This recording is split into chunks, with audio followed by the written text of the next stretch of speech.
রাষ্ট্রপতি ইস্যুতেই আপনার সেই পদত্যাগের দুদিন আগেই যে পোস্ট, সেখানে আপনি লিখছেন সম্ভাব্য অনেকের নাম নিয়ে গুঞ্জন থাকলেও বলা হয়েছে শেষ মুহূর্তে যদি সরকার কাউকে তার রিপ্লেসমেন্ট হিসেবে নিশ্চিত করতে না পারে তাহলে স্পিকার হাফিজউদ্দিন আহমেদ বীর বিক্রমী হয়তো ভারপ্রাপ্ত রাষ্ট্রপতি হিসেবে স্বপ্ন নিতে পারে। পরবর্তীতে হয়তো সুবিধাজনক সময় অন্য কাউকে এই পদের জন্য সরকার বিবেচনা করবেন। কিন্তু পরবর্তীতে কে? ডক্টর ইউনূসের নামও আসছে। তার নামটি অন্তর্বর্তী সরকার যখন চলে তখনই শোনা গেছে বিভিন্ন সময় যে বিএনপির সময় রাষ্ট্রপতি হবেন, হতে পারে ডক্টর মোহাম্মদ ইউনূস। এই মানে তাকেও কি বিবেচনায় আছে কিনা? ডক্টর মোহাম্মদ ইউনূস যদি রাষ্ট্রপতি হন তাহলে সেক্ষেত্রে আপনি ধরেই রাখতে পারেন যেটা আসলে বিএনপির কোনো ফার্স্ট চয়েস ছিল না। এখন আমাদের আনফরচুনেটলি আমাদের যেটা রাজনীতিতে আমরা দেখে আসছি যে আমাদের দেশের রাজনীতি আসলে খেলাগুলো অনেক সময় বাইরের দেশ থেকে খেলা হয়ে থাকে। তো যদি বাইরের দেশের কোনো খেলা হয়ে থাকে সেক্ষেত্রে আপনি দেখবেন যে হয়তো অনেকটা অপারগ হয়েই রাষ্ট্রপতি হিসেবে ডক্টর ইউনূসকে রাষ্ট্রপতি করা হতে পারে। তো এখন এটা যদি হয় আপনি ধরে রাখতে পারেন যেটা বিএনপির আসলে মত নয়, বিএনপি হয়তো বাধ্য হয়েছে পরিস্থিতির কারণে। কোন পরিস্থিতির আপনি জানেন, এত খোলাখুলি বলারও কিছু নেই। হতে পারে যদি ওইটা হয় তাহলে বাইরের খেলাটা এখানে হয়েছে।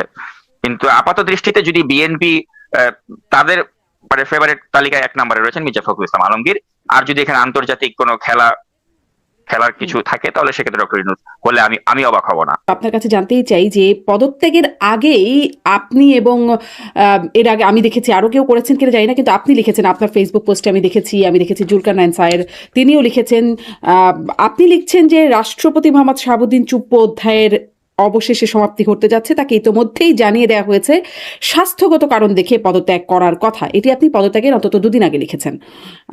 মানে এই যে তাকে জানিয়ে দেওয়া হয়েছে স্বাস্থ্যগত কারণ দেখিয়ে পদত্যাগ করার কথা, এটি আসলে কে জানালো? কে জানালো আসলে সেটা তো বলা পসিবল না, আমি সেটা বলতেও পারবো না এখানে। কিন্তু আমি এতটুকু বলতে পারি যে মানে দায়িত্ব দেয়া হয়েছিল ধরতে পারেন একটা সংস্থাকে, এবং তারা খুব পোলাইটলি তাকে বলেছে যে স্যার আপনাকে চলে যেতে হবে। তো তিনিও খুব তাদেরকে বিনয়ের সাথেই বলেছে যে ঠিক আছে, আমার তো এমনিও স্বাস্থ্যগতভাবে আমি তো ভালো বোধ করছি না, তো যদি সরকার আমাকে না চায় আমি তাহলে সেক্ষেত্রে আমি চলে যাব, আমাকে 1টা মাস একটু ভাবতে সময় দাও।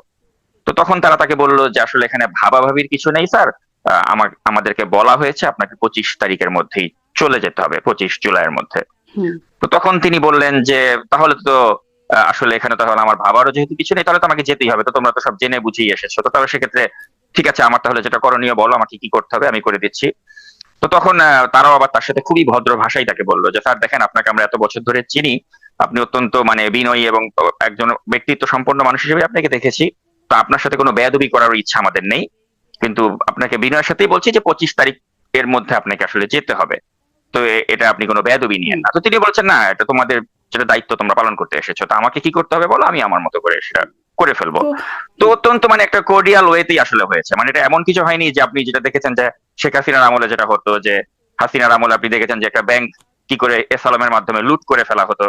তো ওই ধরনের কোনো ঘটনা কিন্তু এখানে ঘটেনি যে তাকে জোর প্রয়োগ করে তাকে পিস্তলের মুখে ঠেকিয়ে বলা হয়েছে আপনাকে পদত্যাগ করতে হবে, আপনি পদত্যাগ করেন, ওরকম কিছু কিন্তু এখানে হয়নি। কারণ তিনিও শারীরিকভাবে যে ভালো বোধ করছিলেন তা নয়, তিনি নিজেও মানসিক ভাবেও আপনি জানেন যে তিনি মানে ভালো সুন্দর বোধ করে করার কথা বললেই নয়। যদি কাজ হয়ে যায় তাহলে আর পিস্তল ঠেকানোর কি দরকার? মানে বিষয়টা তো একই রকম না, একটা সংস্থা গিয়ে বলছে, এটার তো প্রক্রিয়াটা এরকম হবার কথা না যে একটি সংস্থা গিয়ে বলবে স্যার আপনাকে চলে যেতে হবে।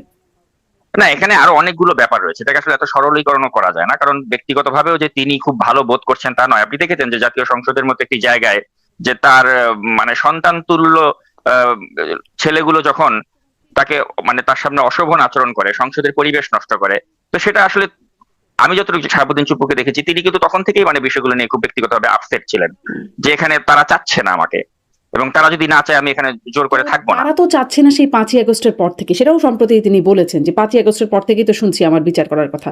বলছেন কিসের বিচার? তো তখন থেকেই শুনছেন। তারপরে নির্বাচনের পরপর তিনি মানে নির্বাচনের আগে তিনি একটা সাক্ষাৎকারে বলেছিলেন যে নির্বাচনের পর তিনি পদত্যাগ করতে চান। নির্বাচনের পর বললেন যে বিএনপি যদি চায় রাখতে চায় তাহলে, সরকার যদি রাখতে চায়, বিএনপি যদি রাখতে চায় তাহলে তিনি থাকতে চান, এরকমটা বললেন। মানে তখনও তো আসলে ঠিক একই পরিস্থিতি ছিল, বরঞ্চ তখন আরো পরিস্থিতি গরম গরম ছিল, অনেক প্রতিবাদ প্রতিকূলতা ছিল, তার জন্য সংসদে হইচই হলো, তখন করলেন না। মানে এখন এসে তাকে বলা হলো পদত্যাগ করতে, ঠিক এখনকে বেছে নেবার জন্য কোনো কারণ আছে কি?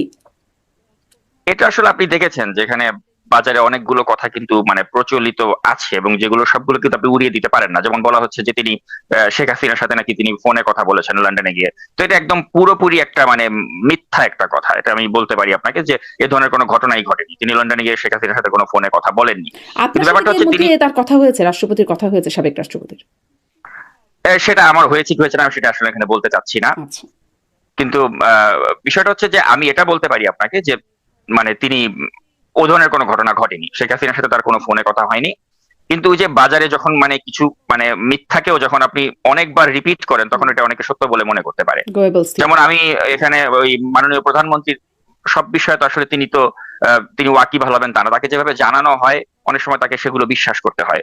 তো তাকে যখন খুব বিশ্বস্ত কিছু সূত্র থেকে বলা হচ্ছে বারে বার যে উনি কিন্তু শেখ হাসিনার সাথে ফোনে কথা বলেছেন, তো ওনাকে তো এটা বিশ্বাস করতে হবে। যেমন আমি সাম্প্রতিক সময় আপনি দেখেছেন যে একজন পুলিশের একজন এসপি তাকে বাধ্যতামূলক ভাবে যে তাকে অবসর পাঠিয়ে দেওয়া হলো, আব্দুল্লাহ আরেফ, তাকে নিয়ে আমি একটা ভিডিও প্রতিবেদন করেছি এবং বলেছি যে এই পুলিশ কর্মকর্তা তো বিএনপির সময় তিনি অনেক স্যাক্রিফাইস করেছেন এবং শেখ হাসিনার সময় 8 বছর ওএসডি ছিল। তো সেই পুলিশ কর্মকর্তাকে হাসিনার দোসর বানিয়ে দিয়ে বাধ্যতামূলক অবসরে পাঠানো হলো। তো এটা কারা করলো? এটা পুলিশেরই একটা চক্র ছিল যারা ষড়যন্ত্র করে এই লোকটাকে অবসরে পাঠিয়ে দিল। তো এখন তারেক রহমান বা যারা রয়েছেন তাদেরকে ওভাবে বোঝানো হয়েছে যে এই লোকটি আপনাকে যখন আপনি 111 এর সময় আপনি যখন টাস্ক ফোর্স ইন্টারোগেশন সেলে ছিলেন তখন আপনাকে চোখ বন্ধ করে আব্দুল্লাহ আরেফ পিটিয়েছিল।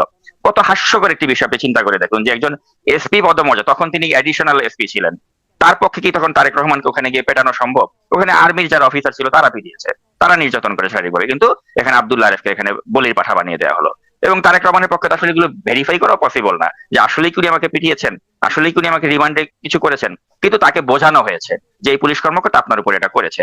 তো সিমিলারলি শাহাবুদ্দিন চুপ্পুর ক্ষেত্রে একই ঘটনা ঘটেছে যে তাকে তারেক রহমানকে বা সরকারের উচ্চ পর্যায়ে বোঝানো হয়েছে যে শাহাবুদ্দিন চুপ্পু হয়তো এই মুহূর্তে রাষ্ট্রপতির পদে থাকলে এটা সরকারের জন্য হয়তো কোনো বিপদের কারণ হতে পারে বা হয়তো এটা একটা নাজুক পরিস্থিতি তৈরি করলেও করতে পারে, এবং ওটাকে হয়তো আমলে নিয়ে এ ধরনের একটা কিছু করা হয়েছে। কারণ আপনি দেখেছেন যে তার সাথে প্রধানমন্ত্রীর সম্পর্কটা যে আগের মতো উষ্ণ নেই, এটা তো আমরা ঈদের জামায়াতেও কিন্তু আমরা দেখেছি। তো সবকিছু মিলে বোঝা যাচ্ছিল যে সময়টা আসলে তার ভালো যাচ্ছিল না এবং হয়তো পরিণতি যেটা হওয়ার আমরা মানে স্পেকুলেট করছিলাম সেটাই কিন্তু অবশেষে সত্য হলো, এই আর কি। মানে মানে এই যে শেখ হাসিনার সাথে কথা বলা, শেখ হাসিনার সাথে কথা বলার মানে বিপদের কারণ হতে পারে তার তার রাষ্ট্রপতি পদে বহাল থাকা, মানে কি এমন বিপদ তিনি করে ফেলতে পারেন? রাষ্ট্রপতি তো এমনিতেও খুবই একটা আলংকারিক পদ, যার আসলে খুব পাওয়ার কিছু নাই, মানে কোনো ক্ষমতা নাই। এবং অন্তর্বর্তীকালীন সরকারের সময় দেখেছি তাকে একরকম গৃহবন্দী তাকে থাকতে হয়েছে, তিনি খুব উচ্চবাচ্যও করতে পারতেন না, তার সম্মতিও কিছুতে লাগতো না, জাস্ট রাষ্ট্রপতি ছিলেন আর কি। তো তিনি এমন কি বিপদের কারণ হয়ে দাঁড়াতে পারতেন বলে মানে সরকারের বা উচ্চপদস্থদের কানে গেল? না, এখানে ব্যাপারটা হচ্ছে আপনি চিন্তা করে দেখুন যে যখন শেখ হাসিনার সময় ধরুন আব্দুল হামিদ যখন রাষ্ট্রপতি ছিলেন, তো সেই সময় যদি একটা এরকম খবর শেখ হাসিনার কানে আসতো যে আব্দুল হামিদ তিনি লন্ডনে তারেক রহমানের সাথে ফোনে কথা বলেছেন, তখন কি শেখ হাসিনার পক্ষে কি আব্দুল হামিদকে রাখা সম্ভব হতো? হতো না। বিষয়টা শুরুভাবেই চিন্তা করতে হবে, কারণ এগুলো তো মানে রাষ্ট্রীয় নিরাপত্তা বা রাষ্ট্রের জন্য মানে হুমকি বা সরকারের জন্য বিপদের কারণ হতে পারে। তো ওভাবেই হয়তো সরকারকে বোঝানো হয়েছে যে এটা আসলে একটা বিপদের কারণ হতে পারে এই মুহূর্তে আপনারা তাকে যদি রেখে দেন। আর পাশাপাশি আপনি জানেন যে এনসিপি বা জামায়াত তারা তো অনেকদিন ধরে সরকারকে একটা চাপ দিয়ে যাচ্ছিল, এবং 5ই আগস্টকে কেন্দ্র করে তারা যদি আবার সামনে একটা এরকম কিছু করে যে আমরা রাষ্ট্রপতির পদত্যাগ না হলে আমরা একটা মানে বঙ্গভবন অভিমুখে আমরা মার্চ করবো বা একটা অস্থিতিশীল করার একটা পায়তারা করতে হবে। আপনি দেখেছেন কর্নেল অলি আহমেদ তিনিও কিন্তু বলছেন যে জামায়াতের আমির, তারপর মামুনুল হক, তারপর নাহিদ ইসলাম, তারা নাকি এক হয়ে গেলে তারা এই সরকারকে 1 সপ্তাহের মধ্যে ফেলে দিতে পারে। তো এই যে ধরনের হম্বিতম্বি তারা করছে কিন্তু বা এই এই ধরনের হম্বিতম্বি তো কথাবার্তা, তারা করছে মূলত ওই গণভোট আর জুলাই সনদের বাস্তবায়নের ইস্যুটা নিয়ে। রাষ্ট্রপতির ইস্যুটা তো এখন খুব সামনেও ছিল না, মানে তারা তো এই মুহূর্তে খুব রাষ্ট্রপতিকে নিয়ে মাতামাতি করছিল না। কিন্তু এই 5ই আগস্টের সময় তারা করতে পারতো। এই ধরনের আমি তো আপনার আমার ফেসবুক পোস্টে আমি কিন্তু মেনশন করেছি সেটা, যে তাদের একটা এরকম পরিকল্পনা ছিল এবং এরকম গোয়েন্দা তথ্যও ছিল যে তারা এই বিষয়টাকে আবারও সামনে নিয়ে আসতে পারে। তো সবকিছু বিবেচনা করে সরকার যেটা সঠিক মনে করেছে সরকার সেটিই করেছে। আর আমি মনে করি যে রাষ্ট্রপতি শাহাবুদ্দিন চুপ্পু তিনিও যেটি করেছেন তিনিও সঠিক কাজটি করেছেন, কারণ এভাবে মানে এই পদটি আঁকড়িয়ে রাখার মতো অবস্থায় তিনি ছিলেন না, শারীরিকভাবেও তিনি সুস্থ তো ছিলেন মানে না, এই যে সঠিক কাজ মানসিকভাবেও। সরকারও করলেন বা রাষ্ট্রপতিও করলেন সঠিক কাজ, কিন্তু ধরেন একটা অজুহাত দেখানোর বিষয় হয়ে গেল শারীরিক অসুস্থতা, যেখানে সবাই আসলে বুঝতে পারছে যে এর চেয়েও শারীরিক অসুস্থতা বেশি ছিল জিল্লুর রহমানের। কোনো রকমে হাঁটতেন চলতেন, মানে রীতিমতো মানে পারতেন আর কি কোনো রকম হাঁটাচলা করতে, ওরকম একজন ব্যক্তি। বা মানে তাদের এমন কোনো কাজও থাকে না যে খুব ফিট থাকতে হবে শারীরিকভাবে। ফলে এই যে অজুহাতটা দেখানো হলো, এটা আসলে কেমন হলো? যে ওই যে গানের মতো কথা কিছু কিছু বুঝে নিতে হয়, সে তো মুখে বলা যায় না, এরকম কি? মানে জানে যে কথা আছে কিছু এর মধ্যে কিন্তু মুখে বলা যাচ্ছে না, ব্যাপারটা এরকম কি? মানে অজুহাত কেন দেখাতে হলো? এখন এটা আমি মনে করি যে রাষ্ট্রপতি শাহাবুদ্দিন চুপ্পু মানে সদ্য পদত্যাগ করা রাষ্ট্রপতি শাহাবুদ্দিন চুপ্পুর ক্ষেত্রে আমি মনে করি যে এটা তার একটা দুর্ভাগ্য যে তিনি শেখ হাসিনাকেও যখন তিনি সার্ভ করেছিলেন তিনি হুম। খুব নিষ্ঠার সাথে করেছিলেন, তিনি বলেছিলেন যে তাকে আমি কদমবুসি করতে চাই এবং এ ধরনের কথা বলে তিনি নিজেকে রাষ্ট্রপতি পদের মর্যাদা তিনি নষ্ট করেছিলেন। হুম, হুম। পরবর্তী সময়ে তিনি দেখেছেন যে যখন অভ্যুত্থান হলো তিনি কিন্তু ইচ্ছা করলে পারতেন স্পিকারের মতো পালিয়ে যেতে, তিনি স্পিকারের মতো পালিয়ে যাননি, তিনি সাহসিকতার সাথে পরিস্থিতি মোকাবেলা করেছেন এবং তিনি যখন ডক্টর ইউনূস ক্ষমতায় আসলো 133টা যে অধ্যাদেশ সেটা কিন্তু তিনি এই অধ্যাদেশগুলোতে তিনি সই করেছেন এবং তখনকার প্রয়োজনে যেটা প্রয়োজনীয় ছিল তিনি সে কাজটা কিন্তু সুচারুভাবে করেছেন। পরবর্তীতে ইউনূসের সরকারের শপথই বলেন বা তারেক রহমানের সরকারের শপথই বলেন এগুলো তো তিনি করেছেন। তো এই যে একটা মানে আমাদের ইতিহাসের অংশ তিনি হয়ে গেলেন যে তিনি 3টা সরকারের শপথ করালেন, কিন্তু করেও কিন্তু তিনি কারো প্রিয়ভাজন হতে পারলেন না। আপনি দেখেন যে এখন আওয়ামীপন্থী যে সাংবাদিকগুলো রয়েছে নবনীতা বা যারা রয়েছে তাদের কাছেও তিনি এখন গালমন্দের শিকার হচ্ছেন, আর যারা ওই মানে উগ্রপন্থী অ্যাক্টিভিস্ট রয়েছে তাদেরও তিনি গালমন্দের শিকার হচ্ছেন। অর্থাৎ তিনি কারো মন জয় আর করতে পারলেন বিএনপিও না তাকে দিন চাচ্ছে শেষে। না আর। হ্যাঁ, তো আসলে মানে আমি মনে করি যে it's very unfortunate for him. কিন্তু আমরা যারা ব্যক্তিগতভাবে তার সাথে মিশেছি আমরা কিন্তু দেখেছি যে লোকটা কিন্তু খুবই মানে বন্ধু বৎসল এবং আমার কাছে তাকে মনে হয়নি যে তিনি মানে মানুষটা আসলে খারাপ, মানুষটা এখন অত্যন্ত আন্তরিক ভালো সজ্জন একজন ব্যক্তি, কিন্তু মানে কারো মন তিনি দিন শেষে জয় করতে পারলেন না। জয় করতে পারেন না। ধরেন আপনি বা আপনারা অনেকেই যাদের সরাসরি কথা বলবার সুযোগ হয়েছে বা মিশেছেন তাদের সাথে তাদেরকে সজ্জন ব্যক্তি মনে হয়েছেন। আওয়ামী লীগের তো এরকম অনেকেই আছেন যারা আওয়ামী লীগের হয়তো কোনো একটা পদে ছিলেন বা এমপি ছিলেন, এরকম সবার বিরুদ্ধে গণহারে মামলা হয়েছে। মানে তারাও অনেকে হয়তো সজ্জন ব্যক্তি আছেন কিন্তু তারাও এরকম মামলার শিকার হয়ে আছেন। মানে এই যে এনসিপি এখন তার বিচার চাইছে, এই বিষয়টাকে আপনি কিভাবে দাবি মানে দেখছেন যে তার বিচারের দাবিটা তিনি যদি বিচার না হয়, তার যদি বিচার না হয় তাহলে ওই যে যাদের কথা বলছিলাম সজ্জন ব্যক্তি আরো তো আছেন যারাও আসলে শুধুমাত্র দলের নেতাকর্মীর হিসেবে দায়িত্ব পালন করেছেন, তাদের কেন বিচার হচ্ছে আর তাদের বিচার হলে ইনার কেন হবে না? এখানে ওই যে পদটা রাষ্ট্রপতির পদটা তো আমরা জানি যে এই পদটাকে আমরা ওইভাবেই একটা মানে গুরুত্বপূর্ণ পদ মনে করি যে এই পদের এই ব্যক্তিটি যখন অবসরে চলে যান তখন তাকে বিচার যদি আপনি মুখোমুখি করতে চান তাহলে এটা তো মানে খুবই দৃষ্টিকটু লাগে। এবং আপনি এখন যদি তো আর সেই বিষয়গুলো নাই, আছে কি? ধরেন সাবেক প্রধানমন্ত্রী থেকে স্পিকার সবাই তো আসলে বিচারের মুখোমুখি হচ্ছেন, দৃষ্টিকটু লাগার বিষয়টা তো এখন আর ঠিক ওই রকম ভাবে নাই গণঅভ্যুত্থানের পর। না, এবং দৃষ্টিকটু অবশ্যই আছে এবং দৃষ্টিকটু লাগবে বলেই কিন্তু আব্দুল হামিদের মতো একটা লোকের বিচার হয়নি। কারণ আব্দুল হামিদের আপনি পাপের পাল্লাটা যদি পরিমাপ করেন রাষ্ট্রপতি শাহাবুদ্দিন চুপ্পুর সাথে, আমি বলবো আব্দুল হামিদের পাপের পাল্লাটা অনেক বেশি। কিন্তু আব্দুল হামিদকে তো কিছুই করা হলো না, বরঞ্চ তাকে বিদেশে চিকিৎসা করতে দেওয়া হলো, তিনি ফিরে আসলেন। আব্দুল হামিদ কি ধরনের অপরাধ করেছে এটা আপনি শুনলে অবাক হয়ে যাবেন। আমি অনেকগুলো অনুসন্ধানী প্রতিবেদনে কিন্তু আমি দেখিয়েছি যে তিনি তার ক্ষমতার অপব্যবহার করে মিঠামইন এলাকাতে তিনি তার ভাইকে কত বড় বড় পদে বসিয়েছিলেন, তিনি তার বোনকে উপজেলা চেয়ারম্যান বানিয়েছিলেন, তিনি তার ক্ষমতার অপপ্রয়োগ করে তিনি তার ভাইগনাকে সে ওই এলাকায় সে ইউপি চেয়ারম্যান বানালো। তো এবং এখনো তো তাই যা না, ইচ্ছা তাই এখনো করেছে। বিএনপি ধরেন প্রশাসক থেকে শুরু করে সর্ব জায়গায় তো আসলে তারই পছন্দের লোকজন, বা ধরেন এমনকি যেটি হাসনাত আব্দুল্লাহ বললেন বাপের দোয়া মানে ক্রিকেট বোর্ড, সেখানেও সব আসলে মন্ত্রীদের সিনিয়র মন্ত্রীদের ছেলে বা স্ত্রীও আছেন একজন, মানে তারা নিয়োগ পেলেন। তো এরকমই তো আসলে দলীয় লোকজন বা আত্মীয় স্বজনরাই তো আসলে নিয়োগ পাচ্ছেন। পার্থক্য কি হচ্ছে? এখন বিএনপি চাইলেও তো আসলে আওয়ামী লীগের কাউকে নিয়োগ দিতে পারবে না, কারণ আওয়ামী লীগ নামে কোনো দলের নেতাকর্মীদের আওয়ামী আপনি লীগ কোনো ছাড়াও খুঁজেও তো পাবেন আছে না। যারা বিএনপিও না আওয়ামী লীগও না, ছেলে মেয়ের বাইরে আছে তো মানুষ, আছে না যোগ্য? আপনি নিরপেক্ষ কাকে পাবেন? আসলে নিরপেক্ষ বলতে কেউ নাই, সবাইই দেখবেন খুঁজলে কিছু না কিছু দলীয় পরিচয় থাকবে। এখন আপনি যদি বলেন যে বিএনপি ক্ষমতায় বসে জামাতের লোকদেরকে বসাবে, ওটাও তো আসলে আমাদের দেশের পরিস্থিতি ওরকম না যে তারা এখানে জামাতের লোকজন একে একে বসে বিসিবিতে বসিয়ে দেবে। তো ওইটাও বিবেচনা করতে হবে আসলে। এখন তাহলে আর আব্দুল আমাদের হামিদের কি দেশটার দোষ? সিস্টেমটা এরকম। আব্দুল হামিদের দোষের জন্য যে আব্দুল হামিদ রাষ্ট্রপতির পদে বসে তিনি মিঠামইন বা ওই কিশোরগঞ্জ এলাকাতে কি করেছেন ওই সময়, এটা যারা ওই মিঠামইনের জনগণ আপনি তাদেরকে জিজ্ঞেস করলেই জানতে পারবেন যে তিনি কিভাবে ক্ষমতার অপব্যবহার ওই সময় করেছিল। আমি অনেকগুলো অনুসন্ধানী প্রতিবেদন এগুলো আমি একদম প্রমাণ সহ আমি দেখিয়ে দিয়েছিলাম। তো আমাকে যদি বলা হয় যে কম্পেয়ার করতে যে রাষ্ট্রপতি হিসেবে আব্দুল হামিদ বা শাহাবুদ্দিন চুপ্পু আপনি কার বিচার আগে করতে চান, আমি বলবো অবশ্যই আব্দুল হামিদের করা উচিত আগে, কারণ আব্দুল হামিদ অনেক বেশি পাপ করেছে। সেই হিসাবে আপনি শাহাবুদ্দিন চুপ্পুকে যদি ওভাবে মানে কম্পেয়ার করেন আমি বলবো তার ওরকম কিছু আপনি খুঁজে বের করতে পারবেন না। আসলে তো মানে বিচার আব্দুল এরকম হামিদের পাল্লা সাথে ধরে করা হয় না, অপরাধ দেখে যে তার অপরাধ আছে কিনা বা ওনার অপরাধ আছে কিনা, কে কার চেয়ে বেশি অপরাধী সেই দেখে তো আর বিচার হয় না। কিন্তু ধরেন কিন্তু আমি যেটা মনে করি যে হ্যাঁ 2018-র যে একটা মানে নির্বাচন আপনি দেখেছেন, নির্বাচনের নামে যে তামাশা হয়েছে, রাতের ভোটের নির্বাচন বা 2024-এর যে ডামি ভোটের নির্বাচন, ও ধরনের কলঙ্কিত নির্বাচন বা এগুলো নিয়ে আপনি আব্দুল হামিদের মতো ব্যক্তিকে কখনো দেখেছেন যে সে কোনো ধরনের প্রতিবাদ মুখর হয়েছে বা কিছু করেছে? কিছু করেনি। কিন্তু সেই হিসেবে আমি শাহাবুদ্দিন চুপ্পুকে আমি একটা জায়গায় আমি তাকে প্রশংসা করব যে তিনি কিন্তু এই যে ছাত্র জনতার অভ্যুত্থানের পরে তিনি কিন্তু ছাত্রদের পাশেই দাঁড়িয়েছেন, না 133টা দাঁড়িয়ে কি অধ্যাদেশে উপায় ছিল? তিনি উপায় তো ছিল, তিনি তো স্পিকারের মতো পালাতে পারতেন। তিনি তো এখনো বলছেন যে আমাকে যদি বিচারের মুখোমুখিও করে আমি দেশের বাইরে যাব না।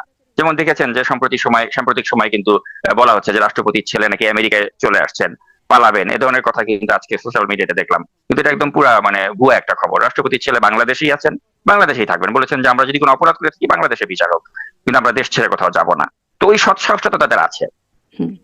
আম, মানে ওই যে মানে আব্দুল হামিদের কথা বলছিলেন, জনাব আব্দুল হামিদ যখন বাইরে গেলেন একবার চিকিৎসার জন্য, সম্ভবত ব্যাংককে গিয়েছিলেন তিনি, তখন তখন ধরে নেওয়া হলো তিনি পালিয়ে গেছেন, সেই নিয়ে অনেক আলোচনা হলো। তারপরে তো ওই একটা বিষয়কে কেন্দ্র করে আওয়ামী লীগের নিষেধাজ্ঞা চলে আসলো, এবং তারপর তিনি আবার ঠিকঠাক মতো ফিরেও এলেন। বলা হলো যে এখানে একজন তার শ্যালক, সম্ভবত জামায়াতের একজন বেশ পদস্থ নেতা আছেন বলেই তার এই বিষয়টা কি আপনি এরকম কিছু আসলে কি জানেন, এরকম কি কিছু আছে?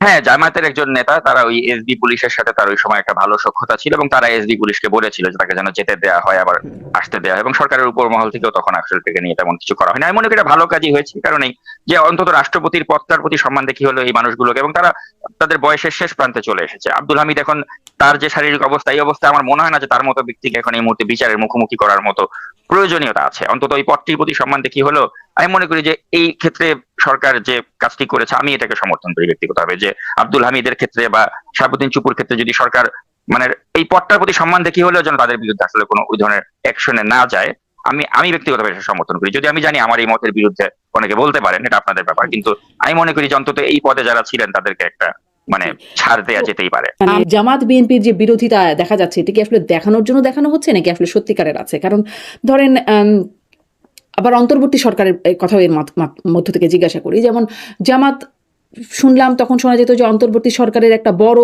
সমর্থক হচ্ছে জামাত, বা জামাতের লোকজনই আছে অন্তর্বর্তী সরকারের মধ্যে। কিন্তু সেই জামাত অভিযোগ করলো যে অন্তর্বর্তী সরকার এই ইলেকশন ইঞ্জিনিয়ারিং এর সাথে দায়ী, কিন্তু মানে কোন রকম অভিযোগ সত্যিকার অর্থে যেটার ব্যবস্থা সেরকম কিছু জামাতও করলো না। আবার ধরেন বিএনপির প্রধানমন্ত্রীর যিনি মুখ্য সচিব জনাব আব্দুস সাত্তার, তিনি বললেন ৮ জন উপদেষ্টা, সুনির্দিষ্ট তথ্য প্রমাণ আছে দুর্নীতির, কিন্তু এখন তিনি মুখ্য সচিব, তাদের বিরুদ্ধে কোনো কথা হলো না। স্বরাষ্ট্রমন্ত্রী সংসদে বললেন, প্রধানমন্ত্রীকে অনুরোধ করলেন দুদককে দিয়ে অন্তর্বর্তী সরকারের যে 18 মাসের কর্মকাণ্ডের সেগুলো বিচার করতে, কিন্তু সেগুলো খুব হচ্ছে না। আবার মানে জামাত শুরুতে মানে এই যখন কি বলে বাণিজ্য চুক্তিটা হচ্ছিল বা আলোচনা হচ্ছিল, তখন আমরাও বিভিন্ন জনের সাথে কথা বলছি, সবাই বলছে যেটা না জানিয়ে করা হচ্ছে, আপত্তির কথা। পরে দেখলাম সবাই জানেন, জামাতও জানে, বিএনপিও জানে, আর অন্তর্বর্তী সরকার তো জানে যারা করছে। একরকম যোগসূত্র কি আছে, নাকি এই বিরোধিতা যে দেখা যাচ্ছে সেটা কি সত্যিকারের বিরোধিতা, নাকি আসলে তলে তলে যোগসূত্র আছে? এখন এখানে আসলে এটাকে এত সরল ভাবে আসলে ব্যাখ্যা করা যায় না। এটা আপনার ওই যে একটা যে কথা আমরা জানি যে politics is art of compromise, তো এই কম্প্রোমাইজ সরকারি দল